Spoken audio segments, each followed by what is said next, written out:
الحمد لله كفى والسلام على عباده الذين اصطفى أما بعد فأعوذ بالله من الشيطان الرجيم بسم الله الرحمن الرحيم عن أبي هريرة رضي الله عنه قال من النبي صلى الله عليه وسلم الساعي على الأرملة والمسكين كالمجاهد في سبيل الله وأحسبه قال كالقائم لا يفتر وكالصائم لا يفطر رواه البخاری و مسلم صدق اللہ مولانا العظیم وصدق رسولہ النبی الامین الکریم۔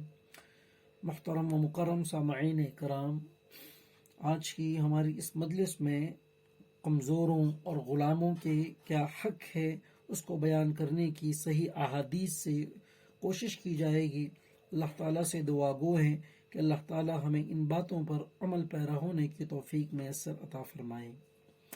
غلاموں کے متعلق سب سے پہلے تو یہ بات سمجھ لیں کہ پہلے زمانے میں دوران جاہلیت میں بھی اور اسلام آنے کے بعد بھی اور اسلام سے قبل بھی غلام بیچے اور خریدے جاتے تھے۔ وہ اپنے آقاؤں کے مملوک ہوتے تھے اور ان کے آقا ان کو ایک حد مقرر کرتے، اتنی رقم ان کو لے کر آ کر دینی ہوتی تو وہ آزادی پا جاتے، یا پھر ان کو اپنے آقا ہی کی ماتحتی میں رہنا ہوتا اور ان کے سرپرستی میں رہنا ہوتا، اور وہ آقا اسے جو کچھ لباس کھانا پینا عطا کرے وہ ان کے لیے بجا تھا۔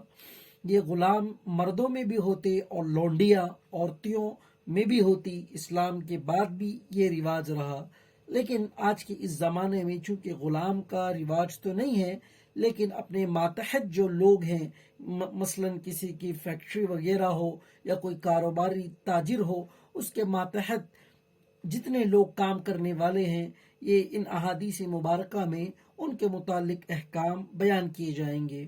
تو اللہ کے نبی صلی اللہ علیہ وسلم نے فرمایا الساعی علی الارملۃ والمسکین، کہ بھاگ دوڑ کرنے والا کسی بے شوہر والی کے لیے اور کسی مسکین کے لیے اس مجاہد کی طرح ہے جو اللہ کے راستے میں ہو۔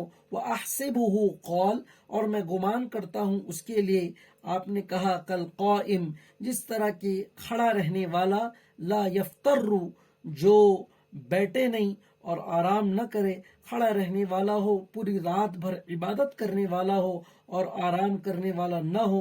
وَقَالصَّائِمْ لَا يُفْطَرُ، اور ایسا روزے دار ہو جو کبھی افطاری نہ کرے، اس کے بقدر اس کو ثواب دیا جاتا ہے۔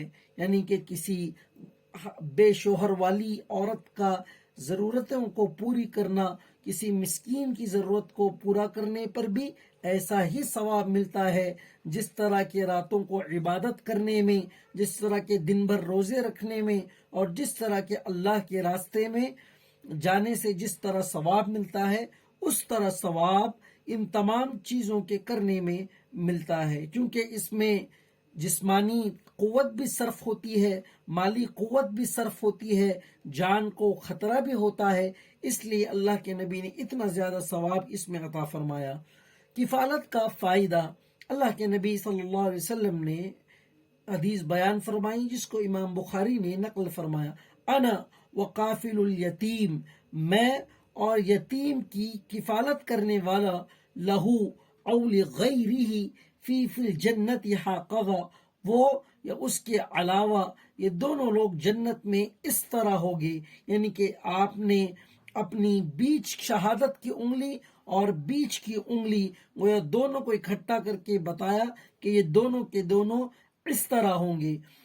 ایک دوسری حدیث جس کو امام ترمذی نے نقل فرمایا ہے، اس میں آپ نے فرمایا من قبض یتیما من بین المسلمین الی طعامہ و شرابہ ادخلہ اللہ الجنہ، جو قبض کرے کسی یتیم کے مال کو، من قبض یتیما من بین المسلمین، جو مسلمانوں کے درمیان کسی یتیم کو اپنی پرورش میں لے لے، اس کے کھانے کے متعلق اور اس کے پینے کے متعلق، تو اللہ تعالیٰ اس کو جنت میں داخل فرمائیں گے۔ یعنی کہ کوئی مسکین ہو یا یتیم ہو مسلمانوں کے درمیان، اور اس کی کفالت کا کوئی ذمہ دار ہو اور اس کی کفالت کر رہا ہو تو اللہ کے نبی نے فرمایا ایسے شخص کو اللہ تعالیٰ جنت میں داخل فرمائیں گے، الا یہ کہ اس سے ناقابل معافی جرم نہ ہو، الا یہ کہ وہ اس پر اپنے پاس رکھ کر اس سے ایسے کام کاج نہ کرواتا ہو جس کی اسلام میں گنجائش نہ ہو۔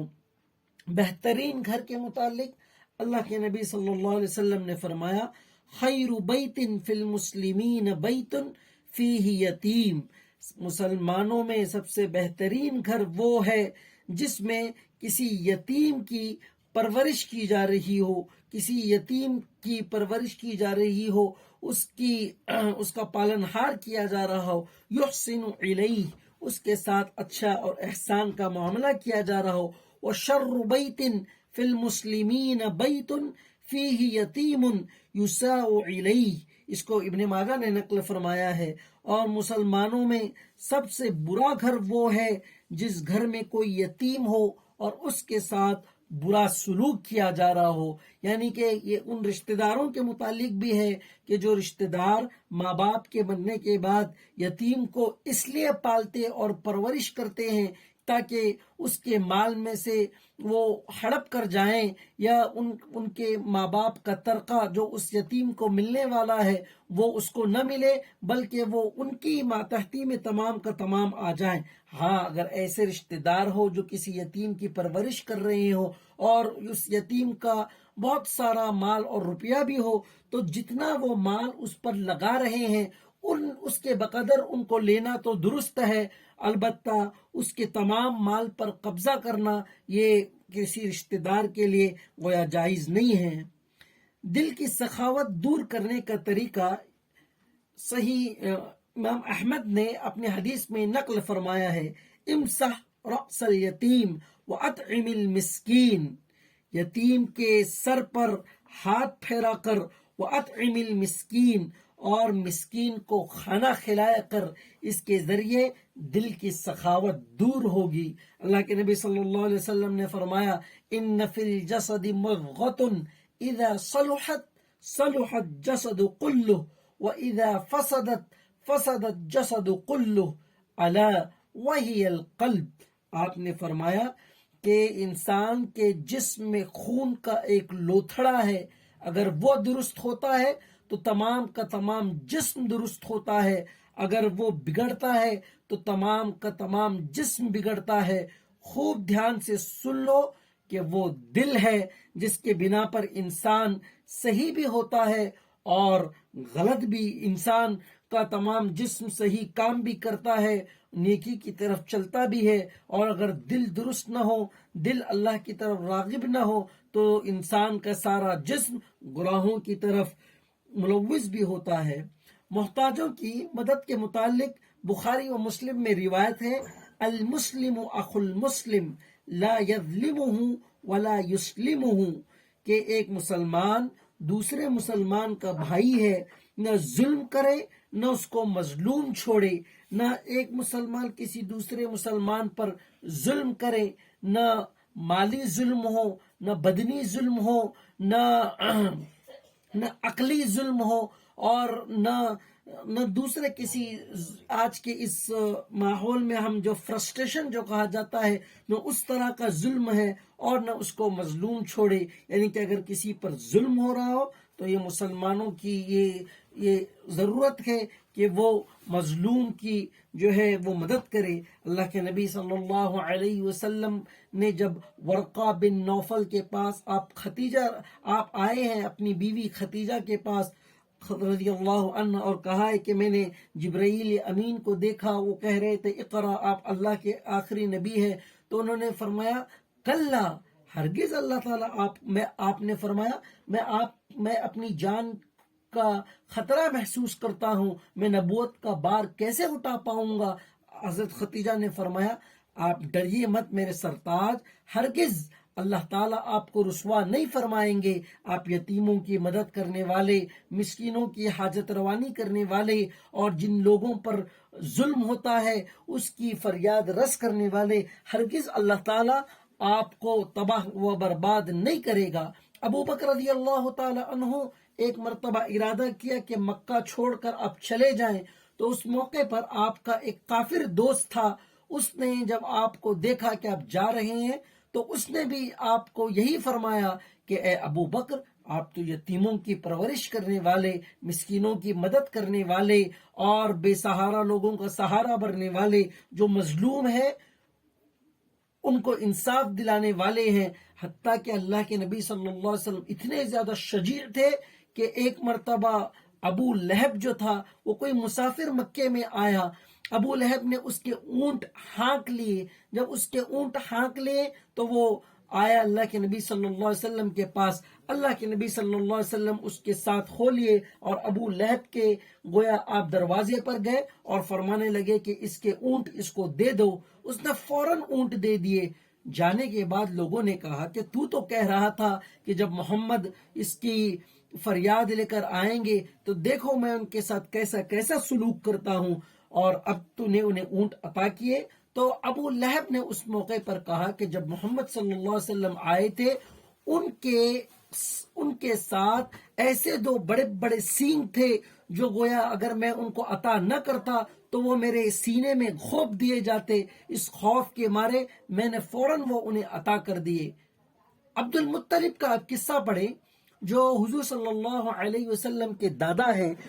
عبد المطلب یہ جب مکے کے سردار تھے اور ابرہہ لشکر لے کر آیا کعبۃ اللہ کو ڈھانے کے لیے، عبد المطلب یہ گئے ابرہہ کے پاس اور کہنے لگے ابرہہ میرے 40 اونٹ تم مجھے واپس کر دو۔ ابرہہ کہنے لگا عبد المطلب میں تو سمجھتا تھا تم قریش کے سردار ہو، بڑے ڈیل ڈول والے آدمی ہو، بڑی سخاوتیں، بڑی تمہاری تعریفیں سنی تھی، لیکن تم تو بڑے خود غرض نکلے، تم آ کر اپنے اونٹوں کا سوال کرتے ہو۔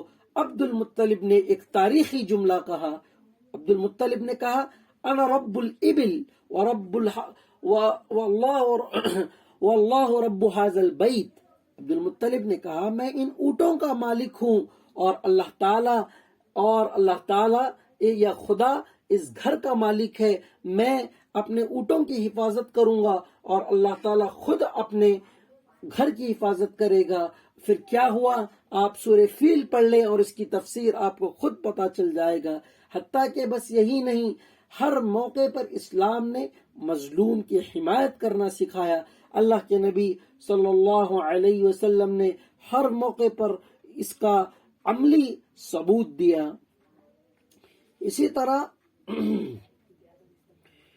جو قرض میں سہولت دے گا اللہ تعالیٰ اس کو سہولت دے گا۔ اس روایت کو بھی امام ترمذی نے نقل فرمایا ہے، جو کوئی بندے کی مدد میں رہتا ہے اللہ اس کی مدد میں رہتا ہے۔ اسی لیے اللہ تعالیٰ کے نبی صلی اللہ علیہ وسلم نے فرمایا الراحمون یرحمہم الرحمن ارحموا من فی الارض یرحمکم من فی السماء۔ رحمان رحم کرنے والوں پر رحم کرتا ہے، تم زمین والوں پر رحم کرو، آسمان والا تم پر رحم کرے گا۔ اسی طرح آپ صلی اللہ علیہ وسلم نے ترمذی شریف کی ہی روایت ہے، ایک روایت میں نقل فرمایا جو کوئی کسی مسلمان کو کپڑا پہنائے اللہ اسے پہنائے گا، جو کھلائے اللہ اسے کھلائے گا، جو پلائے اسے اسے جنت کے پھولوں اور چشموں سے پلائے گا اور سیراب فرمائے گا۔ 3 اہم کام جو بار بار ہر ہمارے درس میں آ رہے ہیں، چونکہ ان کی نسبت ہر درس سے ہو رہی ہے، وہ بخاری کی روایت ہے اطعم الجائع وعود المریض وفق العانی، کہ بھوکوں کو کھانا کھلاؤ، مریض کی عیادت کرو، اور قیدیوں کو جو ناحق کسی کا ظلم ہو رہا ہو یا سچ بات کہنے پر کسی کو ڈرا دھمکایا جا رہا ہو یا جیلوں میں ان کو ڈالا جا رہا ہو، ان کے رہائی کے کوشش اور کاوش کرو۔ اسی طرح اللہ کا سوال کہ یہ روایت ہمیں صحیح مسلم میں ملتی ہے، اللہ تعالیٰ کل قیامت کے دن بندے سے فرمائے گا اے میرے بندے میں بیمار تھا تو نے مجھے کپڑے نہیں پہنائے، میں بھوکا تھا تو نے مجھے کھانا نہیں کھلایا، میں پیاسا تھا تو نے مجھے پانی نہیں پلایا، میں بیمار تھا تو نے میری عیادت نہیں کی۔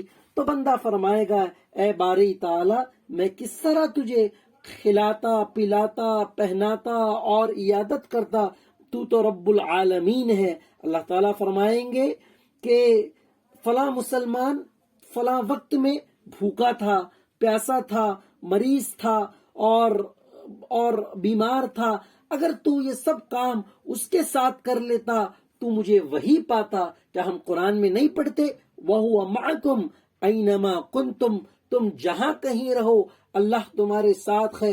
وَنَحْنُ أَقْرَبُ إِلَيْهِ مِنْ حَبْلِ الْوَرِيدِ، ہم بندے کے شہرگ سے بھی زیادہ قریب ہے، یعنی کہ بندہ جب کسی مسلمان کی مدد میں رہتا ہے اللہ تعالیٰ کی مدد اور نصرت اور کرم فرمائش اس کے ساتھ ہوتی ہے۔ اسی طرح ابراہیم علیہ السلام کو جو سب سے پہلے قیامت کے دن کپڑے پہنائے جائیں گے وہ اسی نسبت پر ہوں گے کہ انہوں دین کے خاطر ان کے کپڑے اتارے گئے اور ان کو گویا بے لباس کیا گیا۔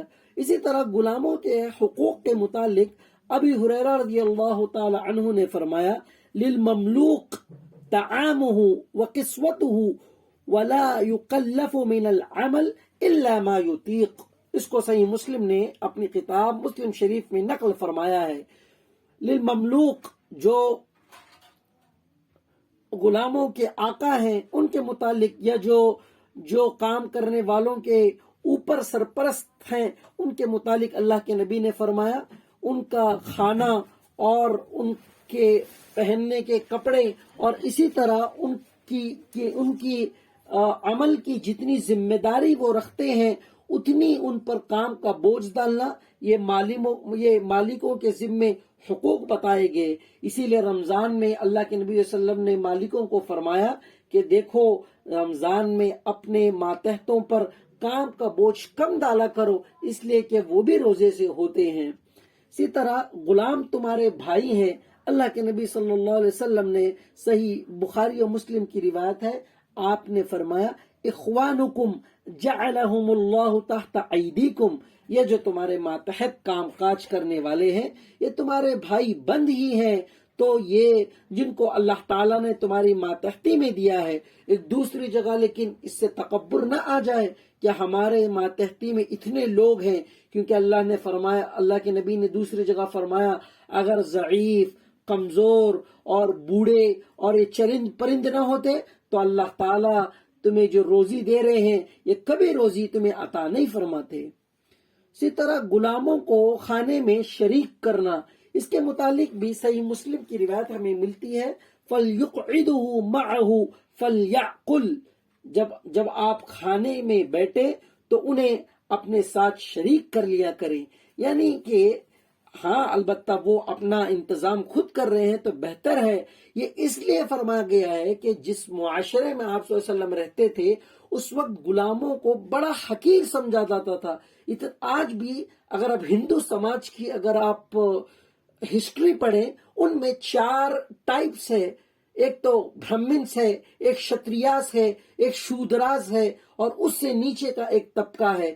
یہ جو ایک دم نیچے کا شودرا جو اسے کہا جاتا تھا، ان کو مندروں میں داخلے کی اجازت نہیں تھی، جس کنویں سے عام لوگ اور برہمنس جس کنویں سے پانی پیتے ان کنووں سے نیچے طبقے کے لوگ پانی نہیں پی سکتے تھے، اور اعلیٰ تعلیم بھی برہمن سے اپنے بچوں کو دلا سکتے تھے، نچلے طبقے کے لوگ نہیں دلا سکتے تھے۔ یہ تو جب جوتیبا پھولے ہے اور جو ہے دیانند سرسوتی ہے اور اسی طرح سے دوسرے لوگ جب آئے ہیں انہوں نے یہ سب جو اندھ وشواس کی باتیں ہیں انہوں نے اس کو دور کیا، حتیٰ کہ نہ یجروید میں یہ باتیں ہیں، نہ سمر وید میں ہے، نہ اکھنڈ وید میں ہے اور نہ رگ وید میں ہے۔ یہ بس انسانوں کی بنائی ہوئی انگھڑت باتیں تھی جس کی وجہ سے معاشرے میں اور سماج میں تفرقہ پیدا ہوا اور اعلیٰ ذات والے اونچے ہو گئے اور نچلی ذات والے نچلے ہو گئے۔ اس لیے اقبال نے کہا تھا ایک ہی صف میں کھڑے ہو گئے محمود و ایاز، نہ کوئی بندہ رہا اور نہ کوئی بندے نواز۔ اسی طرح غلاموں کو معاف کرنے کے متعلق بھی اللہ کے نبی صلی اللہ علیہ وسلم نے حدیث نقل فرمائی جس کو امام داؤد نے اپنی صحیح میں نقل فرمایا ہے۔ آپ نے ابن عمر رضی اللہ تعالی عنہ فرماتے ہیں جاء رجل ایک آدمی اللہ کے نبی صلی اللہ علیہ وسلم کے پاس آیا، فقال، پس اس نے کہا، یا رسول اللہ کم تعفو عن الخادم، میں اپنے کامگار کو کتنی دفعہ معاف کروں؟ فسکت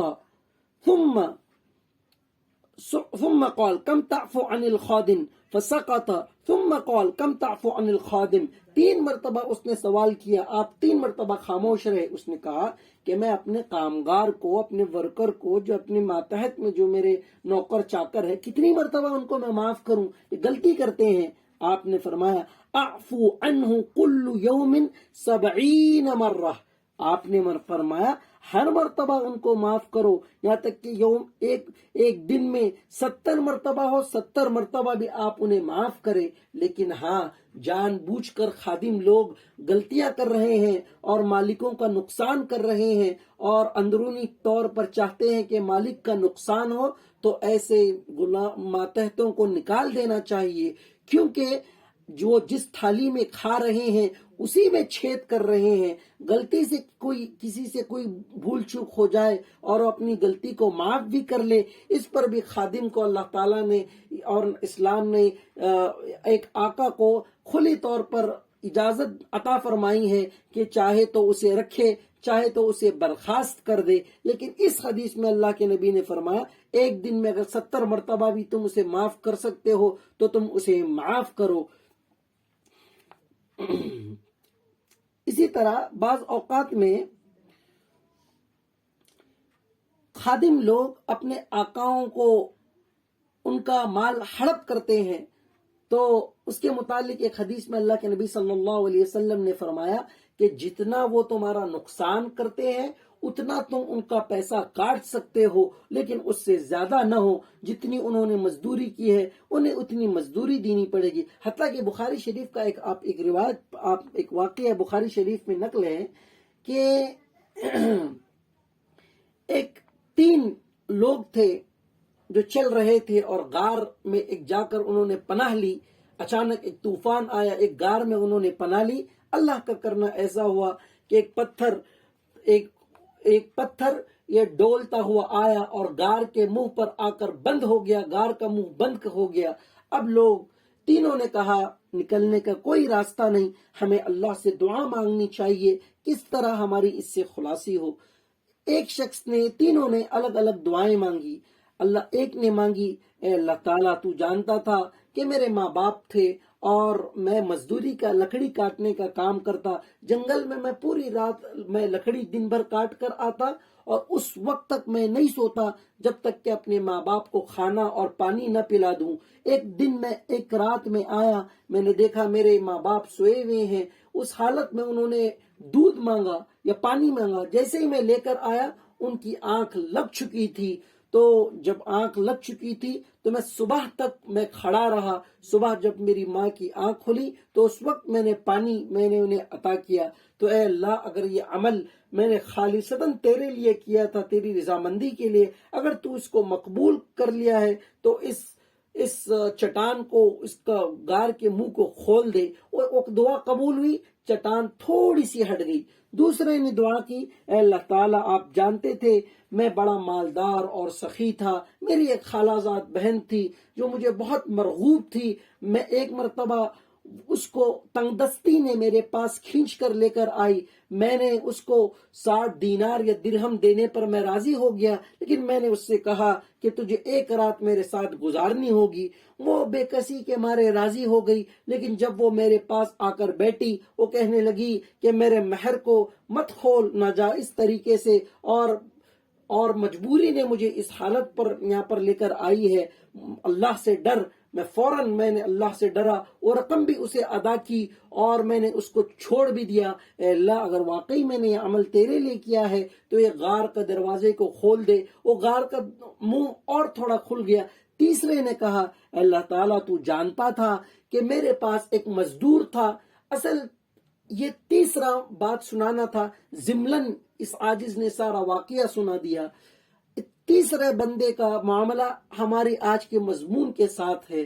تیسرے شخص نے کہا، میرے پاس ایک بندہ کام کو تھا، اس نے کام کاج کیا اور اپنی رقم جو اس کی جتنی بنتی تھی وہ میرے پاس رکھ کر وہ چلا گیا۔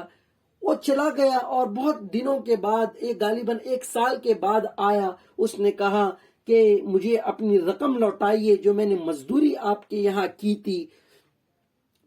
میں نے اس شخص کو لے کر فلانے جگہ گیا اور اس کو ایک جگہ دکھائی جہاں پر بھیڑ بکریاں یہ چر رہے تھے. میں نے کہا فلانے یہ سارے بھیڑ بکریاں تیری ہے. اس نے کہا مجھ سے مذاق مت کر، جتنا میرا رقم بنتا ہے اتنا مجھے عطا کر.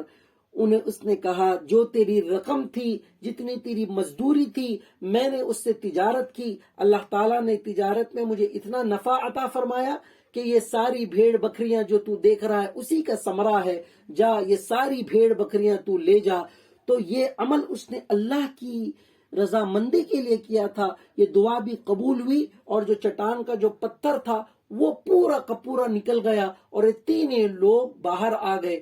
تو گویا مزدوری ادا کرنے پر گویا اللہ تعالیٰ نے اس کی دعا کو قبول فرمایا. اسی لیے اللہ کے نبی صلی اللہ علیہ وسلم نے فرمایا کہ ایک مزدور جب وہ مزدوری کرتا ہے تو اس کی پیشانی کا پسینہ سوکھنے سے پہلے اس کی مزدوری کو ادا کر دیا کرو. اس لیے کہ جس کسی پر بھی ظلم ہوتا ہے اللہ تعالیٰ اس کی دعا کو سنتے ہیں.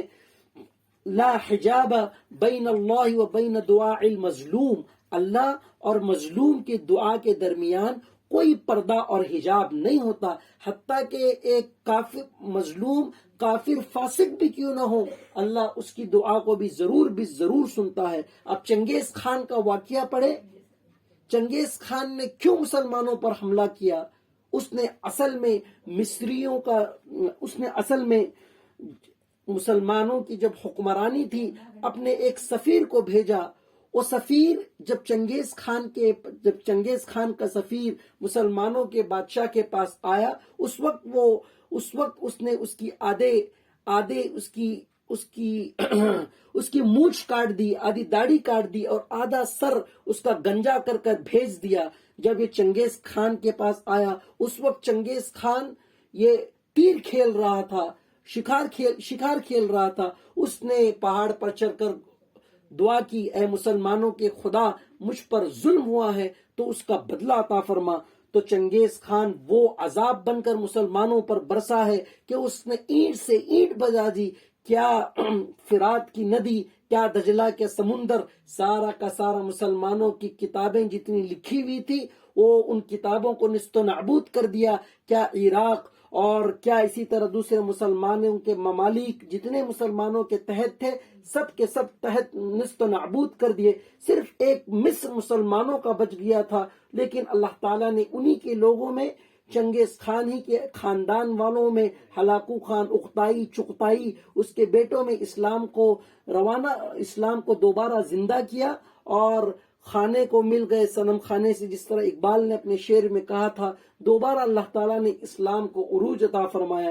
یہیں ڈوبے وہیں نکلے، یعنی کہ اسلام کا سورج کبھی نیچے نہیں ہوا. ہاں مسلمانوں پر حالات آئے، شکستی کا وہ شکار ہوئے، لیکن اس کا بنیادی سبب تھا انہوں نے بھیجے ہوئے امبیسڈر اور سفیر پر ظلم کیا تھا.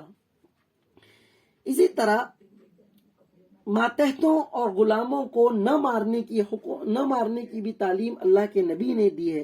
آپ نے فرمایا لا تضربوا اماءکم علی قصر انائکم فإن لها آجالا کآجالکم. اللہ کے نبی صلی اللہ علیہ وسلم نے فرمایا کہ تم اپنے ماتحتوں کو مت مارا کرو برتنوں کے ٹوٹنے پر، اس لیے کہ برتنوں کی بھی ایک عمر ہوتی ہے. یعنی کہ کوئی نوکرانی ہے، کوئی نوکر چاکر ہے، کوئی سیل کا کوئی کاروبار ہے، تو اگر کوکری اگر نوکر کے ہاتھ سے گر کر ٹوٹ جائے تو اسے مارا مت کرو. ہاں آپ اس کی تنخواہ میں سے پیسہ کٹ کر لیں یا اسے معاف کر دیں. اگر آپ تنخواہ میں سے پیسہ کٹ کر دیں گے تو آپ کا جو ہے وہ حساب مکمل ہو جائے گا. اس کے برخلاف اسے مارنا یا اس کی ماں بہن کی گالی دینا یہ صحیح عمل نہیں ہے. اس لیے کہ برتنوں کی بھی عمر ہوتی ہے جس طرح انسانوں کی عمر ہوتی ہے. اسی طرح بہقی کی روایت میں ہے کہ اللہ کے نبی صلی اللہ علیہ وسلم نے فرمایا من ضرب مملوکتا ظالما عوقد منہ یوم القیامہ. جو کسی من ضرب مملوکتن ظالمن، جو ظلم کرے اپنے ماتحت پر، اوقد منہ یوم القیامہ، قیامت کے دن اس سے بدلہ لیا جائے گا. یعنی کہ ماتحت نے کوئی چیز نہیں کی لیکن اس کو ماں بہن کی گالی دینا یا اس کو مارنا، تو اللہ قیامت کے دن اس کا فیصلہ کرے گا.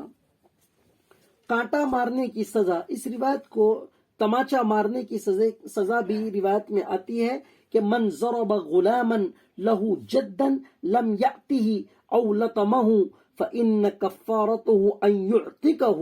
اللہ کے نبی صلی اللہ علیہ وسلم نے فرمایا کہ جو کوئی تم میں سے کسی غلام کو چاٹا مارے تو اس کا کفارہ یہ ہے کہ اس کو بھی اتنا حق دیا جائے کہ وہ چاٹا مارے. کیا عمر نے بادشاہت کی تھی؟ عمرو بن عاص رضی اللہ تعالی عنہ کے صاحبزادے تھے، انہوں نے کسی غلام کو چاٹا مار دیا.